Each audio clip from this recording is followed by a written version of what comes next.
అనేటటువంటి వంకతోటి ఈ రోజున మీరు మొత్తం వారిని మూకుమ్మడిగా తొలగించడం అనేటటువంటి చాలా అన్యాయమైనటువంటి ప్రక్రియ.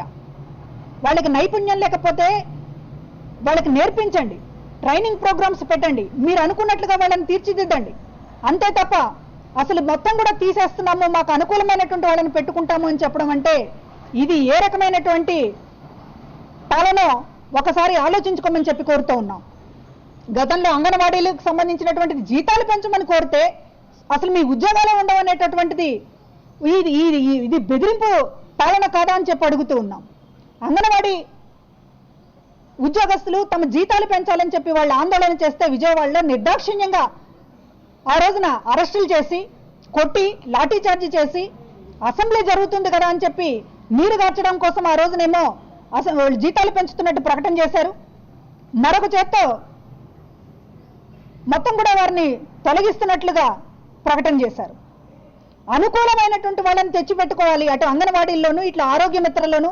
అదేవిధంగా ఈ రోజున ఒక వార్త వచ్చింది, సబ్ రిజిస్ట్రార్ ఆఫీసుల్లో కూడా మొత్తం సిబ్బందిని అంతని తొలగించి ప్రైవేటైజేషన్ చేస్తున్నామనేటటువంటి పద్ధతిలో ప్రభుత్వం పోతుంది. మేనిఫెస్టోలో ఏమో ఎన్నికల ముందు ఊదరగొట్టారు చంద్రబాబు నాయుడు గారు. జాబు రావాలంటే బాబు గారే రావాలని చెప్పి ప్రతి ఊర్లోనూ గోడరాతలు రాశారు, మేనిఫెస్టోలో పెట్టారు. మొత్తం కూడా అవుట్ సోర్సింగ్ వాళ్ళందరినీ కూడా పర్మనెంట్ చేస్తామని చెప్పి ప్రభుత్వ సర్వీసుల కిందకు తీసుకొస్తామని, అంగన్వాడీ కార్యకర్తల దగ్గర నుంచి అందరినీ కూడా ప్రభుత్వ సర్వీసుల కిందకు తీసుకొస్తామని మీరు వ్రాతపూర్వకంగా హామీ ఇచ్చి ఎన్నికల తర్వాత ప్రభుత్వం ఏర్పడిన తర్వాత ఈ రోజున చిన్నపాటి జీతం పెంచమని చెప్పి అడుగుతుంటే వాళ్ళని నిర్దాక్షిణ్యంగా తొలగించడం అనేటటువంటిది ఇవాళ పనిగా పెట్టుకున్నారు.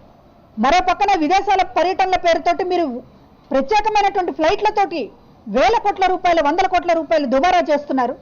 కానీ సామాన్యమైనటువంటి జీతం ఒక 8,000 నుంచి ఒక 500-1000 రూపాయలు పెంచమని అడిగినందుకు ఇవాళ అటు అంగన్వాడీలని పూర్తిగా తీసేటటువంటి పని పెట్టుకున్నారు. ఇవాళ ఆరోగ్య మిత్ర కార్యకర్తలను కూడా తీసేటటువంటి పనిలో పెట్టుకున్నారు. ప్రజలకు సేవ చేసేటటువంటి, ప్రజలకు నిత్యం అందుబాటులో ఉండేటటువంటి ఈ వ్యవస్థల్ని మొత్తం కూడా నాశనం చేసేటటువంటి పనిలో ఈ రోజున చంద్రబాబు నాయుడు గారు ఉండడం దురదృష్టకరం.